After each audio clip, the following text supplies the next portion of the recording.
how our mothers held us during pregnancy also affects us.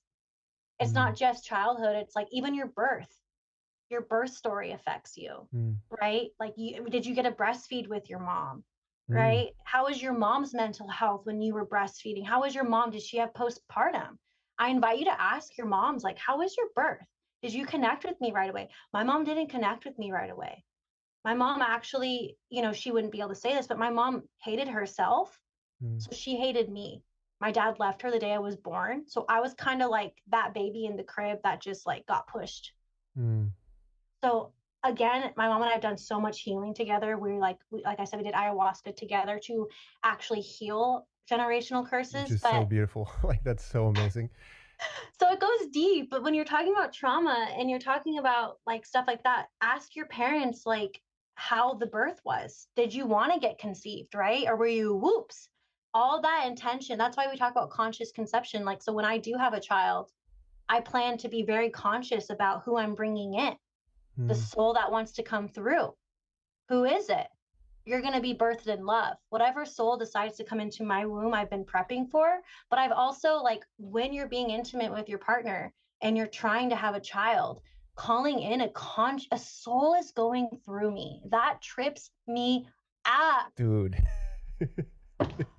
That's why I haven't had a kid yet. I'm like, like, what? Yeah. What greater responsibility to take on though? You know, That's what why I haven't, because I'm what like, I'm not there yet. I wouldn't know. I wouldn't be so sure about that. I mean, I don't know. I think you'd be in a great position. But I would like to. So I have actually heard this. This loops right back around. I have actually heard. I can't recall who somebody on a podcast talks about. They had an ayahuasca trip, and in their purging was so intense, and the big thing that they came out with was they they had a difficult birth. Like when they were birthed into this world through their mother, it was Yeah. either umbilical cord wrapped around the neck, these they couldn't breathe right away, and that alone had like traumatized them throughout their life, and they had They this probably had ayahuasca asthma and trip. everything.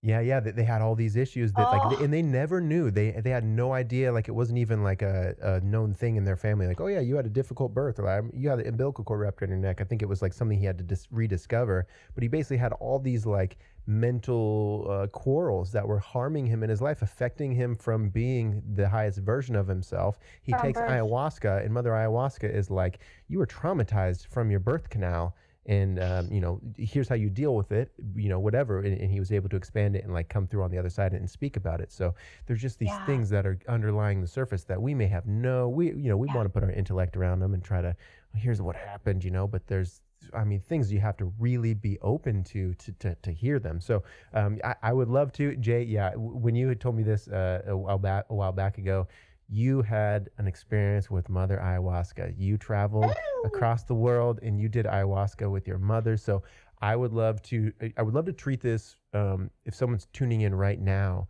Yes. if they've maybe kind of heard ayahuasca, they're like, oh, it's like a psychedelic, like some sort of like you trip out or something. Can we start from like someone who really doesn't know anything about this and Yeah. invite them in, and then Yeah. share whatever you're willing to share? I'm so I'm excited open to hear about book. this. Yeah. Yeah. So, okay, ayahuasca, so I went to the Amazon, which when I was about 11, 12, I'm like, I'm going to the Amazon to do ayahuasca. So I've always had this innate connection with ayahuasca. Ayahuasca is considered to be grandma of the planet, grandma spirit. It's actually a vine. And the way they found the vine is they heard it talk to them. They actually found it through mapacho, which is grandfather, which is tobacco. So ayahuasca and tobacco are married in union. So you actually like smoke a lot of tobacco when you're sitting with Aya because they're together. So think about everything as having a spirit, right? Plants have spirits. Just think of it as that way. And this vine, like divine, we're connecting to divine, the tree of life. It makes sense that this medicine is a vine and it's underground. And the vine talked to these people and said, hey, I'm here to heal the world, essentially.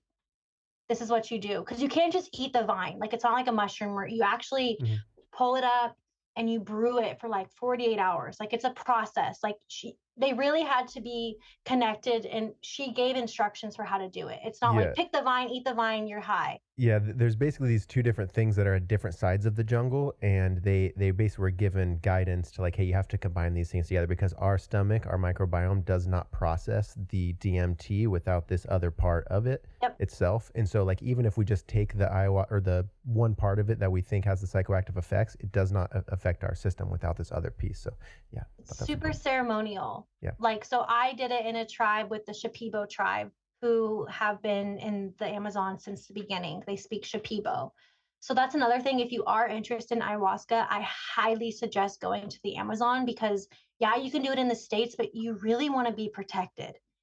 Like, yeah, you want to be with shamans. Let me just leave it at that. So anyway, ayahuasca is essentially, you're actually, you're hallucinating, but they actually say that that's a distraction. So if you find yourself like frying and you're like going on all these vision quests, that's actually a distraction. You're not actually supposed to follow that. You're actually supposed to live. So in the middle of the trip, I guess I'll start from the beginning. So you have to go on a dieta. So 30 to 60 days before you can even sit with Aya, no marijuana, no tobacco, no caffeine, no meat, no sugar, no salt, no spices. Like, you got to be intentional with your vessel. You don't have to, but people that didn't follow the dieta, I could tell because they were not having a very good experience. Because our vessels are the temple that the medicine sits in, right? So they're going to go in there and kind of clear it all out. So you are in a maloka, and a maloka is just like a term for the building that we're in. And there's shamans in the middle. So there's like 4 shamans. Particularly, this tribe was a mother, a father, a son, and the daughter's husband. And the son, he started taking ayahuasca at 7. So these people have been doing it. It's not like, again, random. And the Shipibo tribe, their whole life is to serve ayahuasca. That's why they're here. They know that at birth.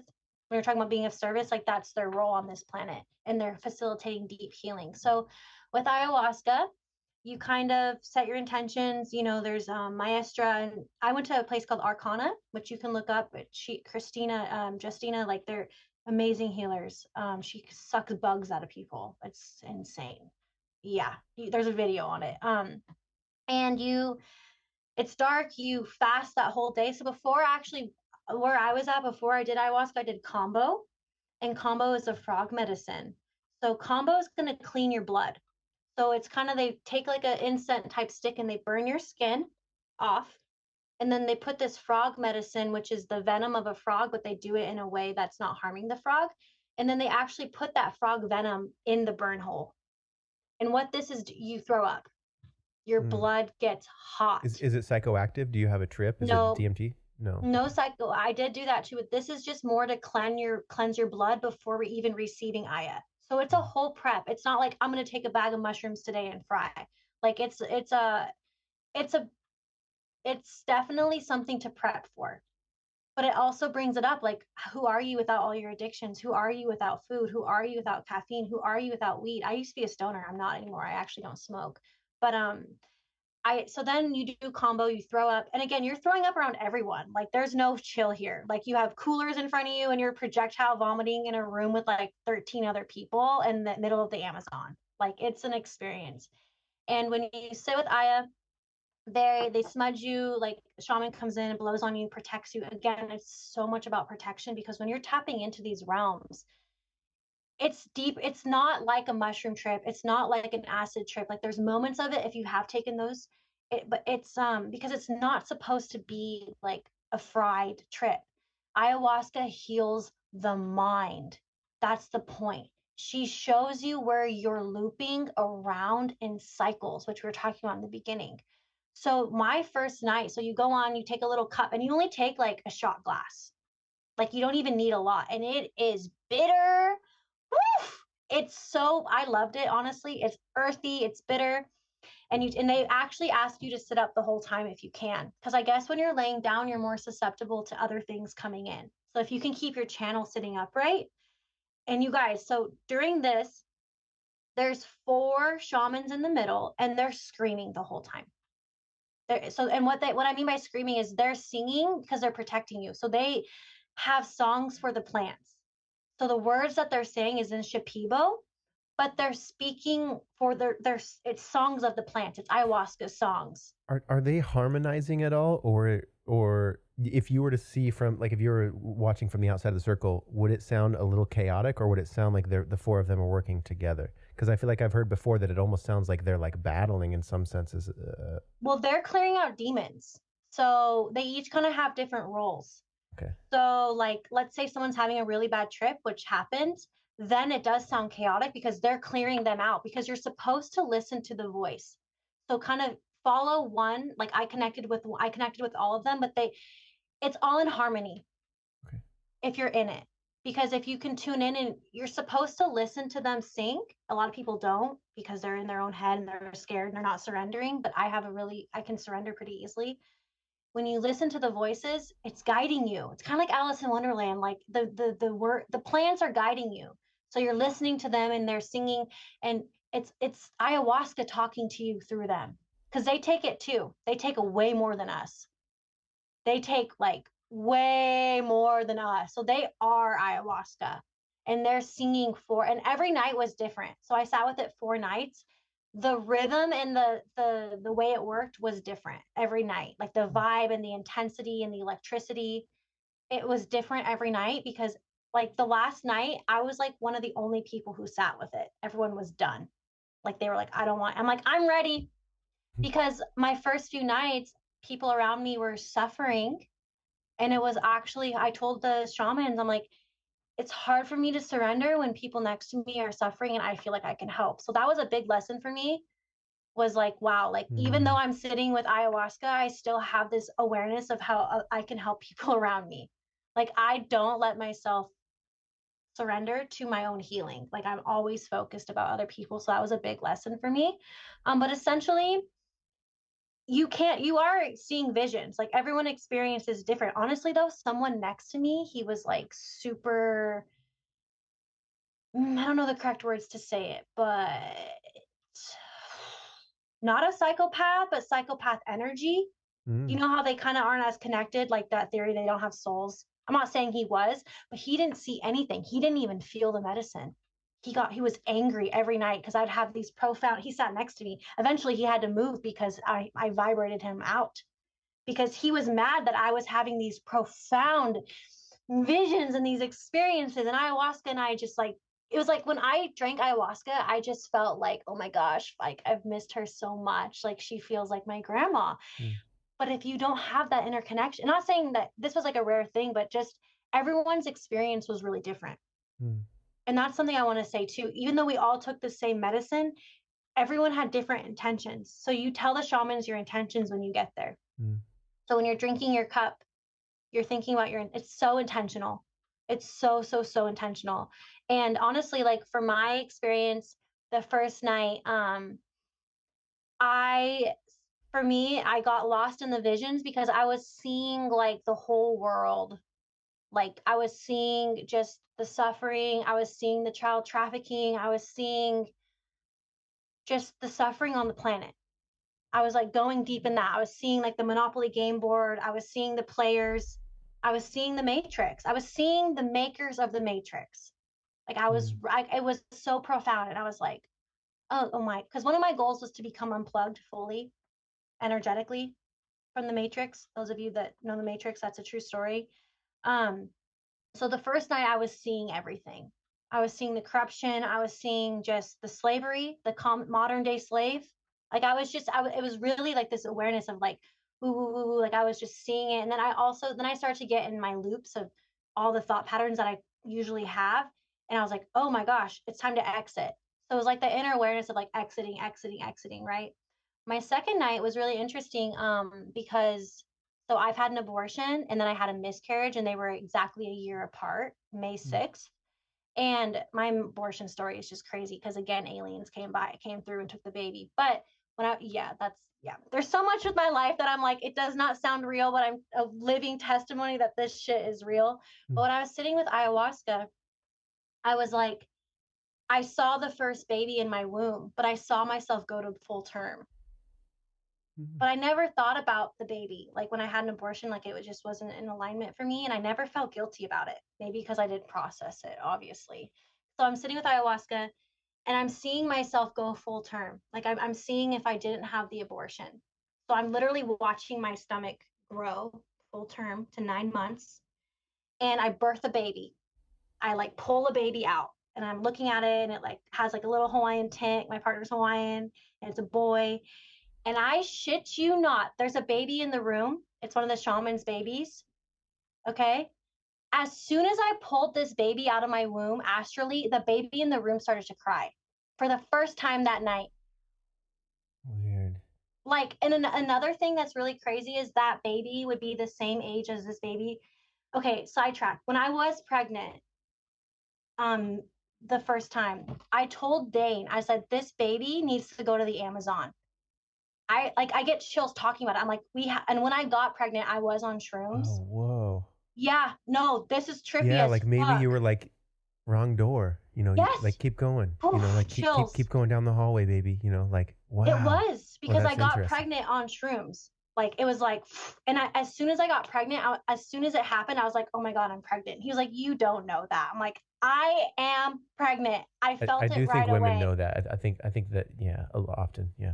Yeah. I mean, I'm really in tune with my body. Anyway, so when I was pregnant, I said, Dane, I was like, I don't know what it is, but I have to go to. I'm like, if we keep this baby, it has to be born in the Amazon.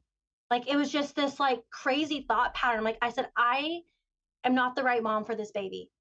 Like I'm not. Like I had this like deep thing in me. I was like, I'm not the mom for this baby. This baby needs to be in the Amazon. So when I saw that baby in the Amazon and it just had this like smile. I mean, I don't know. I have a good babies love me. But when I had that awareness of birthing this baby astrally on ayahuasca, and when I pull it out of my womb, the baby in the room started to cry at the same time. The baby hasn't cried all night. People are screaming. You don't even know the baby's in the room. As soon as I birthed the baby, as if a newborn came out, the baby in the room started to cry. And I'm like, what in the actual, to me, like, at that point, I'm like, what is this life? So Yeah. then I'm like, it's time to purge. So I go in the bathroom and I'm purging, and it's kind of graphic, sorry. But I'm purging up like baby parts, almost as if when I had the abortion and the miscarriage, not all energetically the baby didn't come out. So Wow. I was like, when I was not literally baby parts, but what I was seeing in the toilet Sure. was. And then I looked around like on the bathroom, and like when you're walking, it's trippy, right? And I'm like looking on the bathroom wall, and there's a fat frog, which means cleansing, and then this huge moth, which means death and rebirth. And I'm like, okay, like that was Mm. that was meant to be.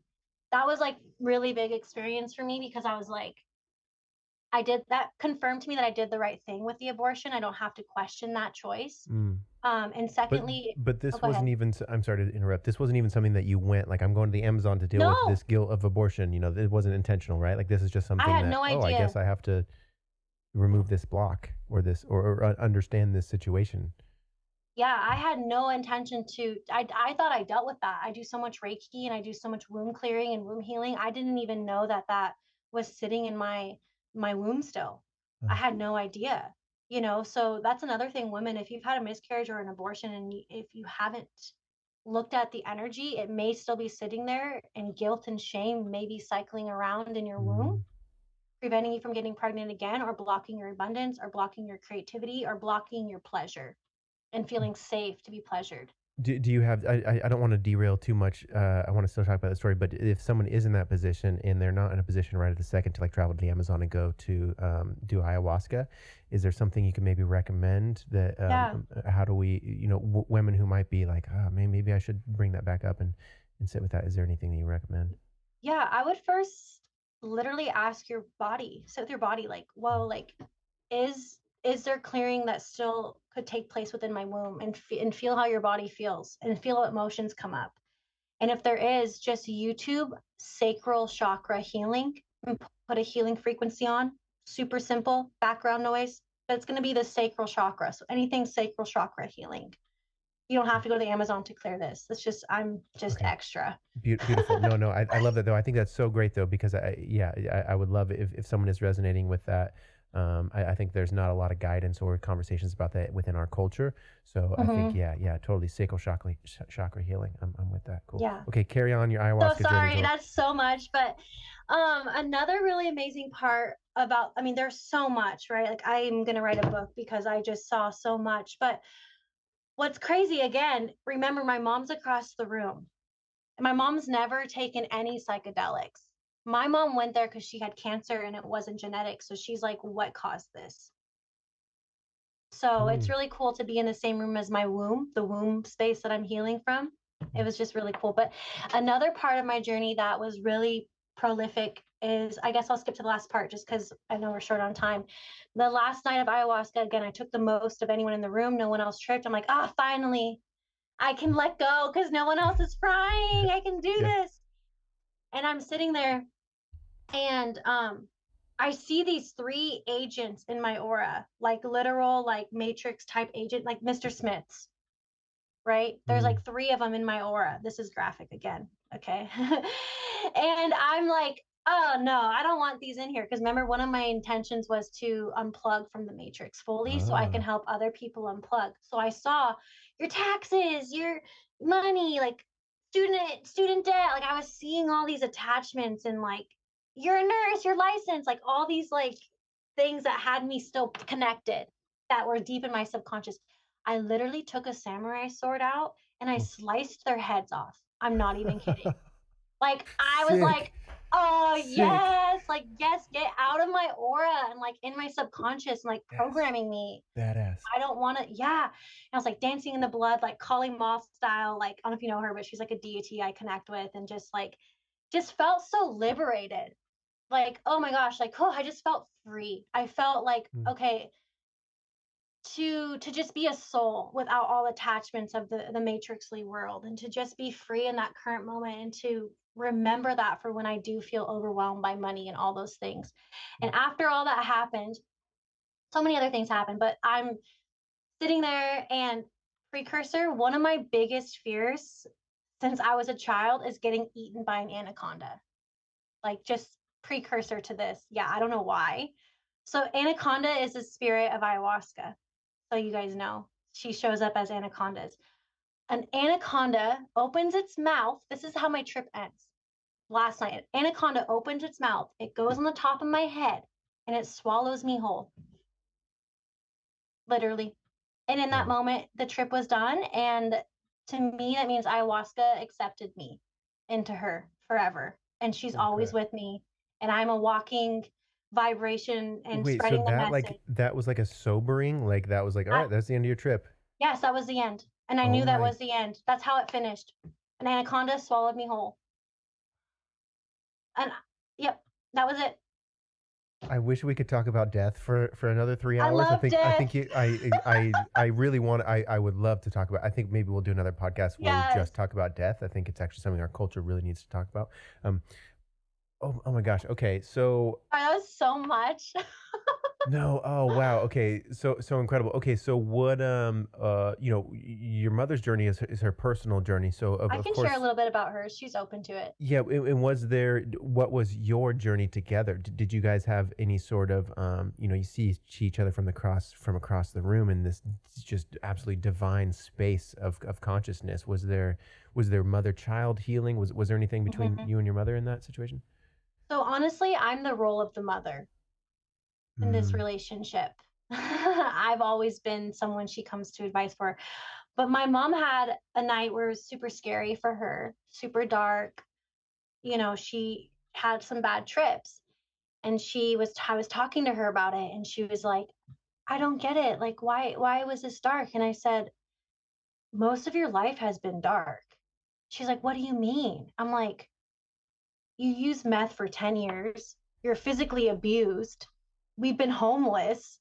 You didn't you were checked out of your life for like 10 years, getting like just house to house to house, getting high. You don't remember my childhood. You don't remember your childhood. The reason it's dark is because that's literally you've had so much trauma that you've literally blocked it out. I'll tell her, this is something that's been hard for me, not now, but I would tell her memories of my trauma and my life. She goes, I don't remember. And I'm like, so is this in my head? Yeah. Did I make it up? No one else remembers this trauma. Okay, cool. So I'm, it kind of is frustrating because she doesn't remember. So, but I would say the most profound moment that I had was actually taking Bufo. Bufo is a frog, 5-DMT. I loved it. You die. It puts the chemicals in your brain that you experience when you die. It's toad medicine. It's like it's a different toad than combo. And you smoke it like in a little bubbler. And this is like, it's not as like, it doesn't last as long. And 4 people kind of go at once. And the main thing is to surrender. And again, I'm really good at surrendering. Like, I don't know. I've mastered that skill. I shouldn't say mastered. I've really good at it. You have experience from past lifetimes. Yeah. And so my mom and I actually went at the same time, like a little different. Dude, but my mom was screaming. And when she was screaming, it sounded like my grandma that passed. It tripped me out. And I took mine and I was like, light language, like I was like attuning myself to like these like galactic codes, and these galactic beings were like I love death. Like I'm so comfortable in that realm. So that's where it takes you. It takes you to your body. But if you aren't comfortable with surrendering and letting those ego die, I've gone through a lot of ego deaths, you're gonna fight it. My mom was fighting it, like screaming, pounding, like literally like wrestling herself. She would not surrender. She couldn't let go. And that's why she got cancer, because she has all this in her that she doesn't even know it's there. And it's just like, let me out, see me. So if anything, me being able to surrender and me bringing to her the awareness of validating her trauma that she doesn't even remember was really key for us. Because I'm like, Mom, like if you don't remember your childhood, it's bad. Yeah. If you don't remember your adulthood, it's bad.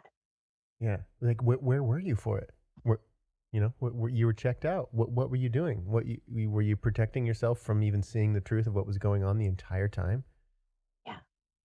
So that was like something that I was really, really cool for us to, I don't say cool, but was beautiful for her to experience was, wow, maybe Jordan knows what she's talking about with energy work. Wow. Maybe because when I quit nursing, it was a really big deal for my family. Actually, a lot of people like stopped liking me because of that. It was like interesting. When I stepped into the role of an energy worker, it's really interesting, like the transitions of ego. For my ego death, actually, like I was dead to people. Dude. When I quit. It was so interesting. Like I'm not here anymore now that I'm not in that role. It actually reminds me, just to talk about myself again, loop after loop, but it reminds me of when I started this podcast after my spiritual awakening. I did not know that I had a spiritual awakening. I didn't understand what was happening to me. I was just in this state trying to like find ground. And, looking back, like I said, like the first 100 episodes of my podcast, I could say are like, this is like the beginning of my journey as I was understanding it, so like hopefully give me a little grace. But I remember the beginning, just my numbers, like I'd never cared about the numbers, but it is interesting to watch.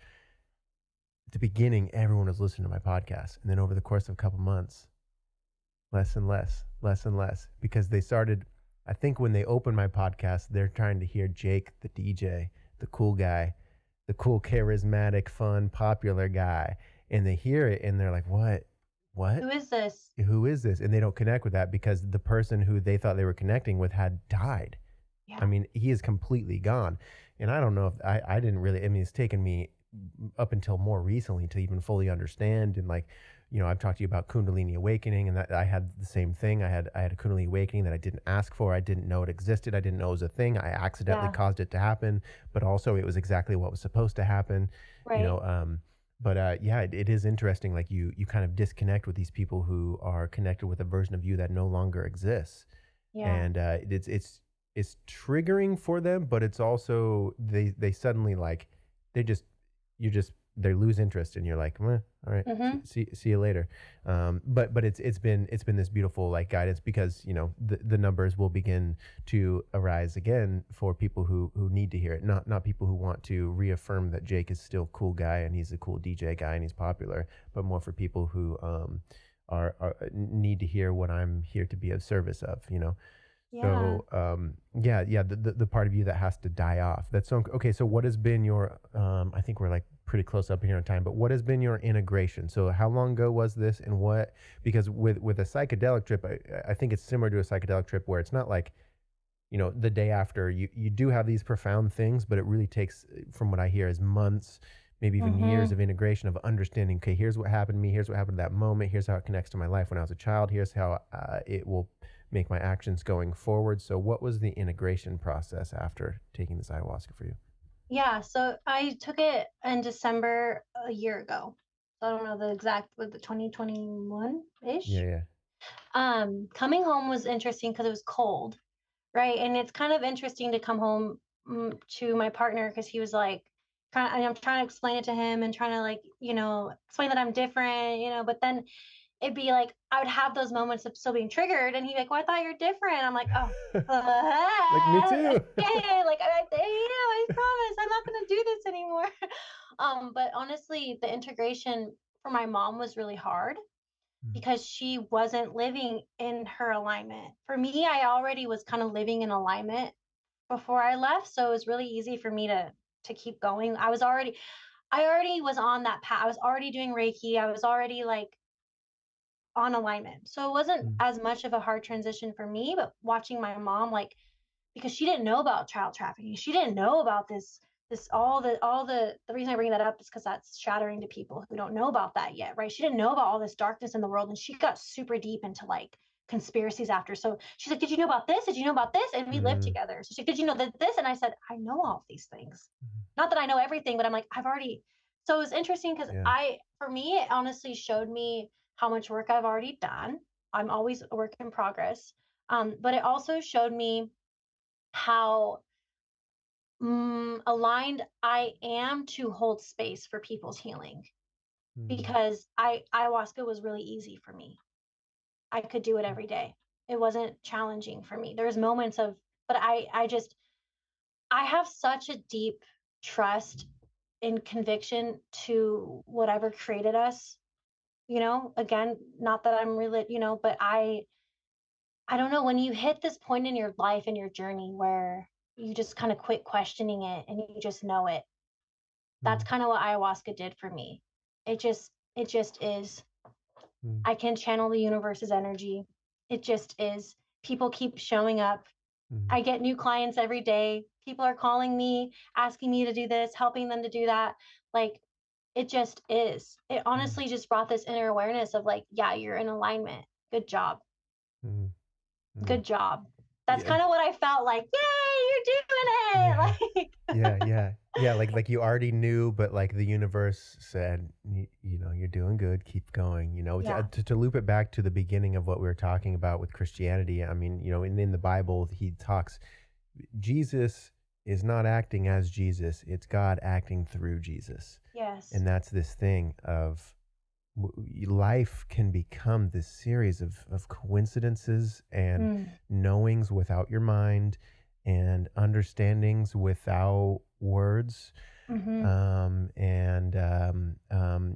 Life is painted, time itself is actually unwound in these instances of allowing God or whatever this thing is to move through you and be through you, and you become one with God. So, oh my gosh, I wish we could talk forever, but I need to let you go, Jay. So thank you one more so thing much. On that. Okay, please. Because I have one thing to talk about, because about the Bible, I also had a lot of resistance with that, but we are God, creator, loved so much that she wanted to experience it in flesh. That's what I feel about us being here on 3D. Heaven or whatever realm, we couldn't touch. There's no sex, there's no food, there was no, it just was, right? And there was no questions, there was no mystery. It wasn't fun. And that's what I come down like, it's fun to be a human. Like, I don't know everything. How fun is that? I don't actually know. I get to eat, I get a hug, I get to feel. People on the other side don't have that. They don't have touch.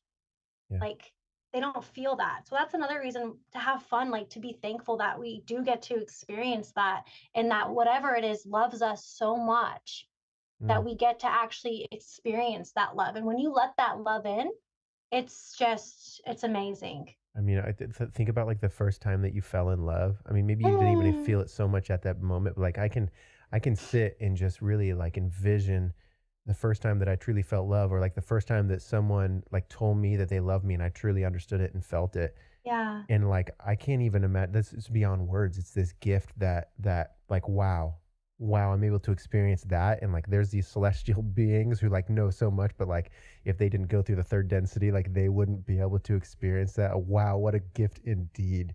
Like to yeah, To to be feel able, love in flesh form. yeah. That's Yeah, love is the creation only thing itself. that's real. Yeah, love is the only thing that's real. The answer is love. At what age do we learn how to have better conversations? At what age do we learn to have better conversations with ourselves?